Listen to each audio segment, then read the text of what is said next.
touch back on the conversation about when I was at the casting call for BMF, right? Now, Fifth, he didn't say it like he didn't say it as Fifth. He said it as Curtis. You know what I'm saying? Like, bro, the ladies that was from Stars that was there, that was sitting at the panel, right? They stood up after I was done. Hey, now that's how you audition. You know what I mean? Came in there, I was confident, you know, and just nailed it, you know. So after I walked off, I noticed that he kind of like, you know, his eyes followed me. You know what I'm saying? And he came up behind us. You know, he came up because it was inside of like a club, a nightclub, right?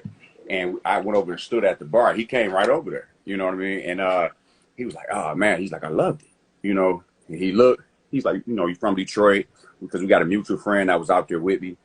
I said, "Yeah," and he said, "You know what?"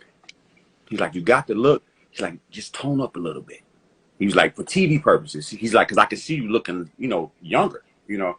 So I said, "Okay, no problem." You know what I'm saying? And we, you know, we clapped it up and took a picture. And he was like, "Man, make sure you post it and tag me and add me."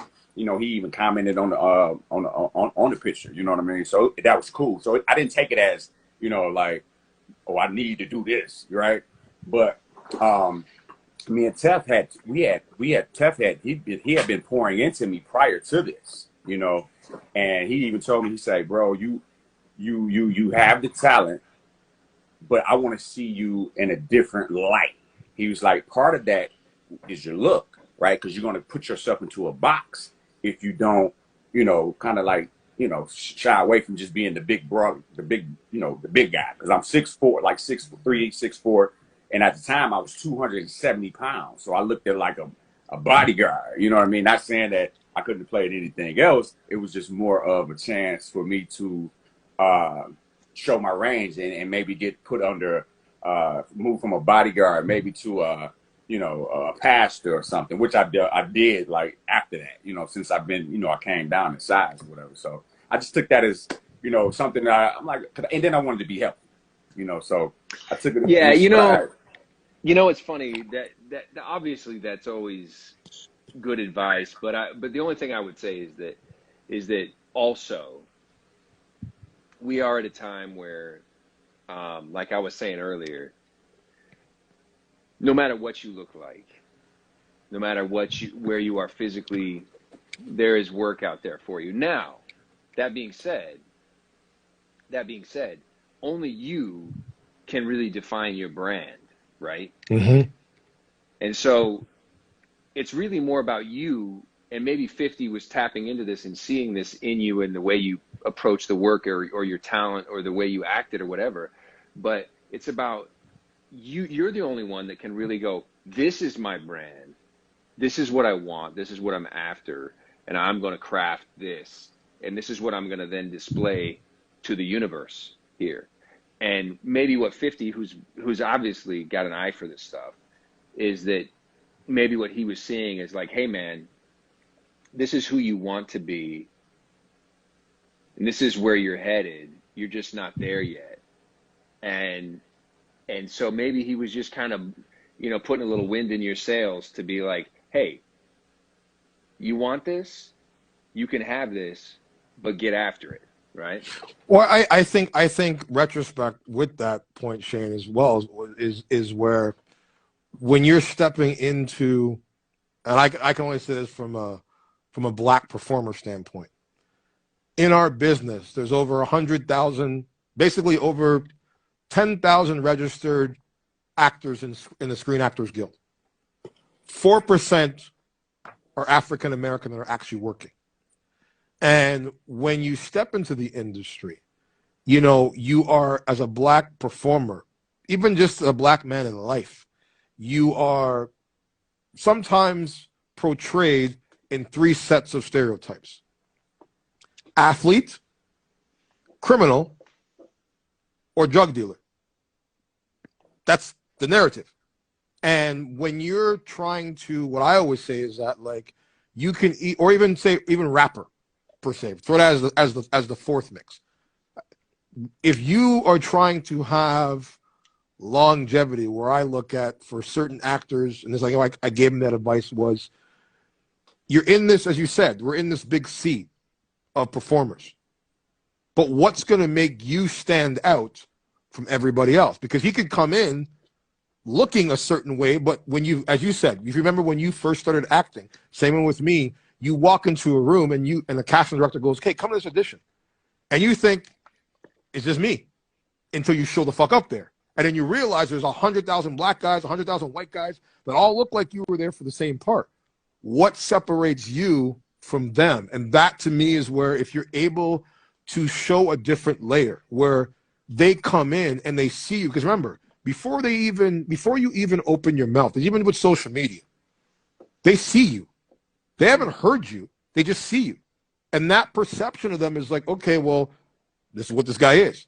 But if you're able to show either a different layer in your look, or even if your look doesn't suit the part, the role, for them, you may not nail that audition on that one, but it leads them to say, okay, you know what?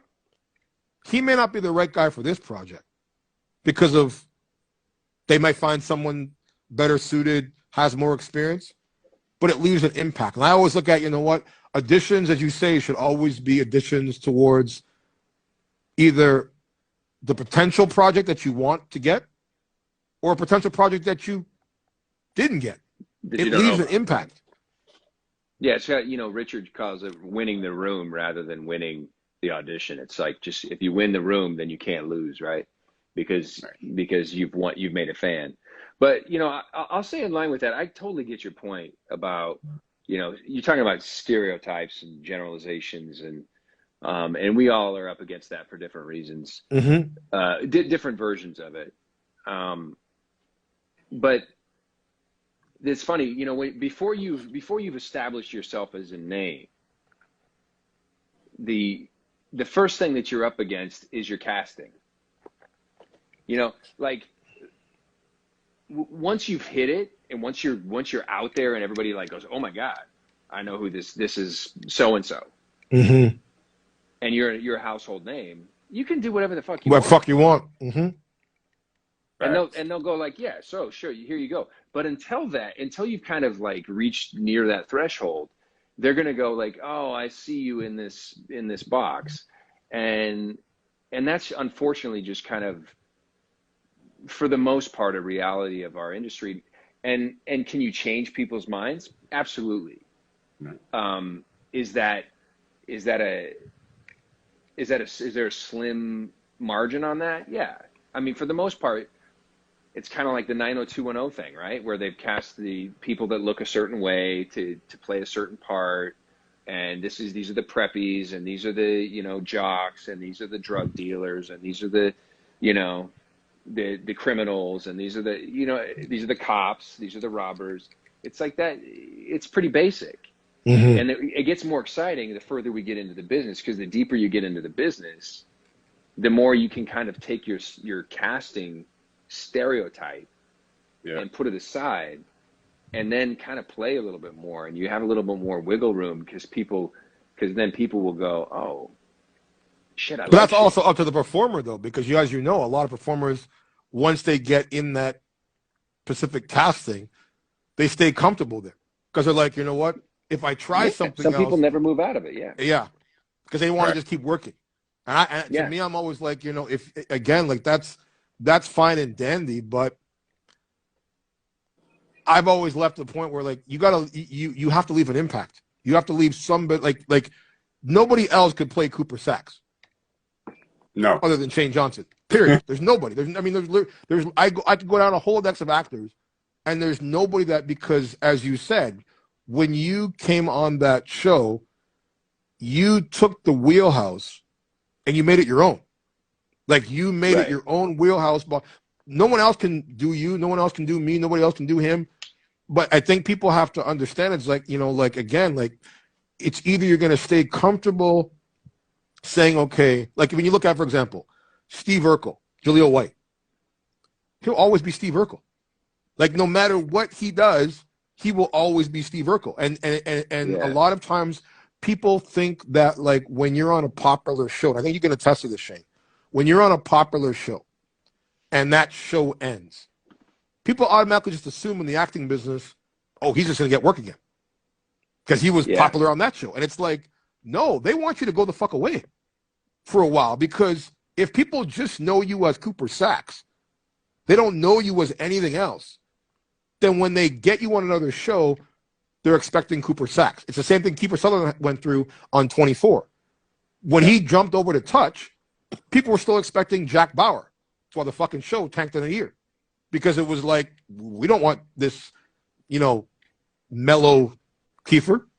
We want the action Jack. We want the badass. So that to me is where I say, like, when you're able to create, and I think the beauty, as I said, of like, that's why I asked you, like, what did you learn and take from the actors that you work with on the show? Because I think if you're not being pushed as an actor every time you're in a scene, then you just become stale in that scene. You become stale as an actor, where that you become that actor forever. Like, you're always going to be known as Cooper Saxe. But for me, I know that, like, if people who haven't seen, you know, that other movie that we talked about that you're in, they'll be blown away. Like, if you guys think Shane Johnson is good as Cooper Saxe, go and see that movie, because you will be blown the fuck away.